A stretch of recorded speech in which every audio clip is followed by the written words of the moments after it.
आप सबों को जय मसीह की। परमेश्वर आप लोगों को बहुत बहुत आशीष दे। और आज का जो वचन है वो यूहन्ना 13 अध्याय 4 और 5 में यहाँ लिखा है, भोजन पर से उठकर उसने ऊपरी कपड़े उतार दिए और अंगूछा लेकर अपनी कमर बांधी। तब बर्तन में पानी भरकर चेलों के पांव धोने और जिस अंगूछे से उसकी कमर बंधी थी उसी से पहुंचने लगा। परमेश्वर के पवित्र वचन के पढ़े, सुने, समझे, कबूल के जाने में परमेश्वर की आशीष हो। आमीन। आज जैसे कि टीचर डे है और इस दिन को मनाया जाता है, बहुत ही अच्छा दिन होता है कि जो टीचर होते हैं वो उनके बारे में जब हम देखते हैं कि पुलिस भी है, पुलिस जो है वो समाज में से गंदगी को दूर करती है, अपराध को दूर करती है। डॉक्टर्स लोग जो हैं, डॉक्टर लोग बीमारी जो होती है बीमारी को दूर करते हैं। हर तरह से जो अलग अलग लोग हैं, हर तरह के हैं, लेकिन इन सबको जो बनाने वाला वो एक टीचर ही होता है। टीचर इनको पढ़ाता है, कोई डॉक्टर बनता है, कोई इंजीनियर बनता है और कोई मतलब कि कोई फौज में जाता, सैनिक बनता है, कोई पुलिस वाला बनता है, भाई बड़े बड़े अधिकारी बनते हैं। और हाल ही की बात है कि अभी कोई भाई बता रहा था कि मैं जब किसी काम से मैं जब थाने में गया तो मुझसे पूछने लगे आप क्या करते हैं। मैंने कहा कि मैं टीचर हूँ। तो वो कहने लगे अरे आइए बैठी और आज हम जिस जगह पे बैठे हो आप ही की वजह से बैठे हैं। और ये मेरे भतीजे करण की बात है। तो मैं क्या कह रहा हूँ आपको, यहाँ जो वचन को पढ़ रहे हैं, यीशु मसीह ने ऊपर के कपड़े उतार दिए, पानी लिया, अंगूछा लिया और चेलों के पांव धोने लगे। तो इसका क्या मतलब था, क्या कारण था, इसका ऐसा क्यों किया यीशु मसीह ने? चूंकि इससे पहले भी अगर हम देखें कि यीशु मसीह को अब लगा कि अब मेरी अंतिम घड़ी आ गई है और अब जिस उद्देश्य के लिए मैं यहाँ आया हूँ इस दुनिया में वो मुझे पूरा करके चले जाना, लेकिन काम अधूरा छोड़कर नहीं जाना। जबकि इससे पहले यीशु मसीह 4 अध्याय में सामरी स्त्री से, यूहन्ना 4 अध्याय में सामरी स्त्री से बातें करता है। तब चेले बाद में आकर के बोलते ये एक तो ये औरत है तो ये स्त्री से बात क्यों कर रहा है, और दूसरी बात ये कि तो सामरी है क्योंकि यहूदी और सामरियों में भेदभाव था। ये कैसा भेदभाव था? वही जो हमारे भारत देश में शुरू से चलता आ रहा है,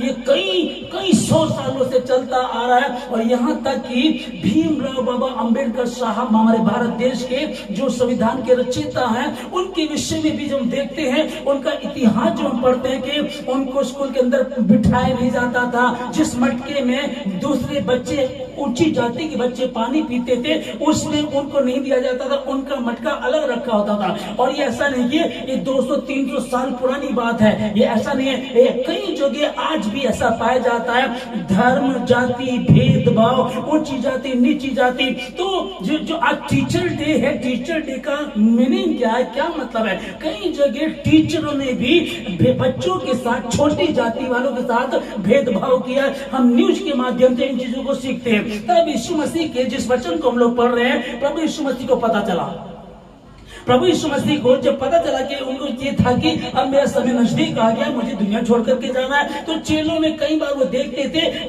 पतरस कहता था कि मैं बड़ा चेला हूँ, दूसरा कहता था मैं बड़ा चेला हूँ। तो प्रभु ने इस भेदभाव को मिटाने के लिए जब वो उठा, उसने ऊपरी कपड़े उतारे, अंगूछा लिया, बर्तन में पानी लिया और अपने चेलों के पैर धोने शुरू कर दिए। और आज तक इतिहास गवाह कि किसी ने ऐसा नहीं किया। चेले गुरु के पांव धोते हैं, गुरु कभी चेलों के पांव नहीं धोता। इतिहास में पहली बार ऐसा किया यीशु मसीह 2024 साल पहले उसने अपने चेलों के पैर धोए। क्यों पैर धोए, क्या कारण था उसका? क्योंकि उसने ये बताना चाहता था, जब मैं गुरु और प्रभु होकर के भी ये कर रहा हूं तो तुमको कल इससे भी अधिक करना है। और बाइबल में लिखा है कि धरती आकाश टल जाएगी परंतु मेरा वचन कभी भी नहीं टलेगा। फिर परमेश्वर ने कहा जो मेरे वचन को मानेगा वही मेरा चेला है, वही मेरा अनुयायी है, वही मुझे फॉलो करता है, जो मेरी आज्ञा को मानेगा। और उसकी आज्ञा क्या? यही पवित्र शास्त्र बाइबल। अगर आप इसको मानते हैं,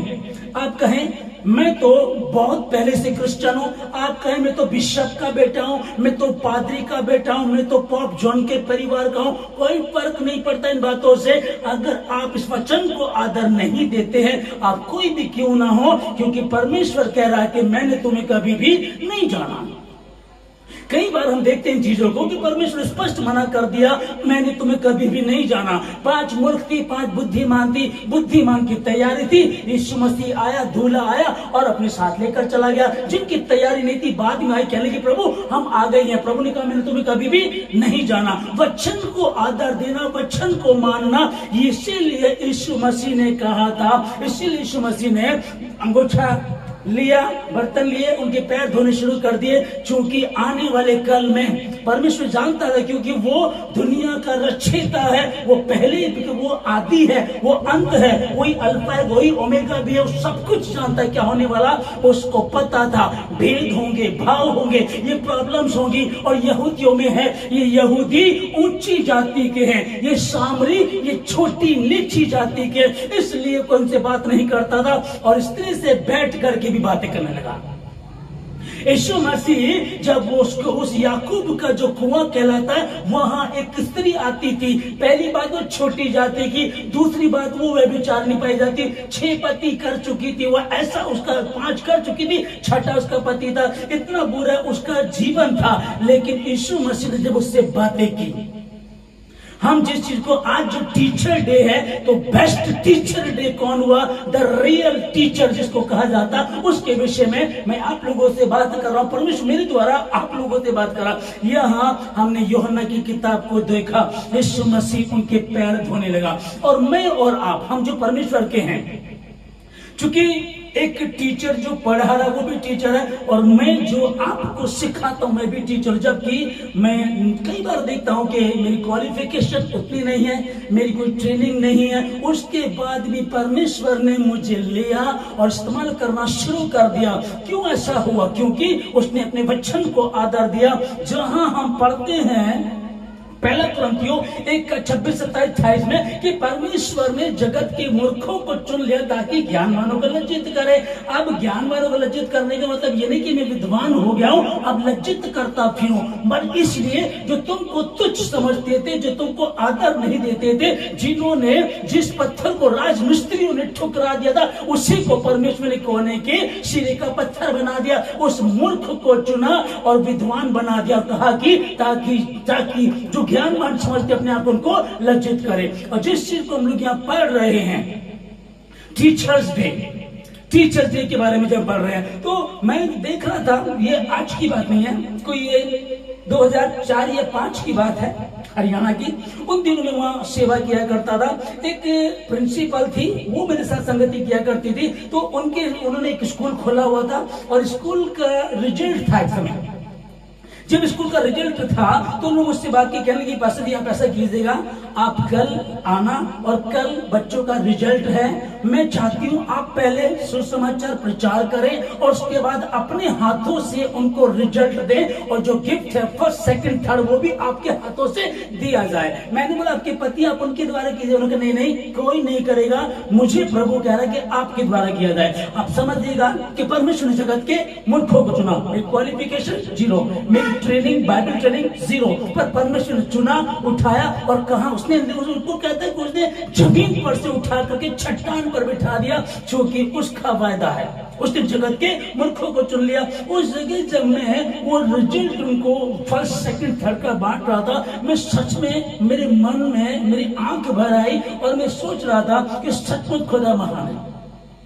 कि यह कई बार हम बाइबल को नहीं पढ़ते हैं, कई बार हम समझना नहीं चाहते, कई बार हम समझ नहीं पाते, कई बार हमें समझ में नहीं आता, ये अलग बात है। वरना जब हम इसको पढ़ते हैं और उसके भेद प्रकट होते हैं तो समझ में आता है कि मैं था क्या, मेरी औकात क्या थी, मैं क्या कर सकता था, कुछ भी नहीं। लेकिन उसने मुझे उठाया, उसने कहा मैं तुझे लिए चलूंगा, मैंने तुझे चुना, मैंने तुझे बनाया, मैंने अपने हाथों से तुझे रचा। हो सकता है धरती पर कुछ लोग हैं, हो सकता है वो टीचर होने के बाद भी भेदभाव कर रहे हैं, हो सकता है टीचर होने के बाद भी।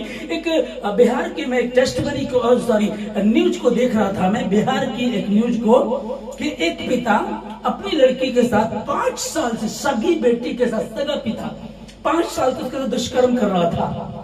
बेटी बड़ी परेशान हुई, एक दिन उसने वीडियो बना लिया और वो उस तरह से वायरल हो, तब जाकर के मालूम पड़ा। और था ये व्यक्ति कौन था, ये पेशे से शिक्षक, एक टीचर सबसे पहले वो पिता है और अपनी ही बेटी के साथ दुष्कर्म कर रहा था 5 सालों से, और दूसरे नंबर पे शिक्षक है। एक शिक्षक को कैसा होना चाहिए यहाँ प्रभु यीशु मसीह ने स्थापित किया, बताया, उसको रोल मॉडल बना। वो उसने ऐसा नहीं किया। कई बार सुनिएगा कि कुछ लोग पिता भी होते हैं, शिक्षक भी होते हैं। कई लोग आपको कहेंगे अरे अरे तू ना सिगरेट मत पिया कर, और खुद पीता है वो। कई बार लोग कहेंगे कि आपने दारू मत पिया करो, लेकिन खुद दारू पीता है। कई लोग आपको बोलेंगे आपने ये गलत काम मत किया करो, और खुद उसी गलत काम को करता है। तो ये बात सचती नहीं है बिल्कुल भी। और यीशु मसीह ने जो कहा पहले करके दिखाया। पहले उसने अपने चेलों के पैर धोए, पैर धो करके अब कहा यदि अगर मैं गुरु और प्रभु होकर के भी तुम्हारे पांव धो सकता हूं तो तुम्हें कितना करना चाहिए। और तुम्हें जो छोटा बनेगा वही बड़ा कर दिया जाएगा। तो छोटे बने तो बड़े कर दिए जाएंगे, और यदि कोई बड़ा बनना चाहता तो छोटा कर दिया जाएगा। परमेश्वर ने जगत के मूर्खों को चुन लिया। The best teacher day, the best teacher. तो टीचर का काम क्या है? भेदभाव करना नहीं है, भेदभाव करना नहीं। टीचर का काम है वो ईमानदारी से सब बच्चों को। और अब देखिएगा कि भारत के संविधान में ये बात आई होगी, तभी तो ये एक स्कूल में ड्रेस कोड होता है। एक छोटी जाति का बच्चा है उसकी यूनिफॉर्म भी वही होगी, और एक ऊंची जाति का उसकी भी वही होगी। तो यहाँ ये जो ड्रेस कोड है सबका एक इक्वल है, एक ही है। इस तरीके से बच्चे के मन में भेदभाव नहीं आता। अरे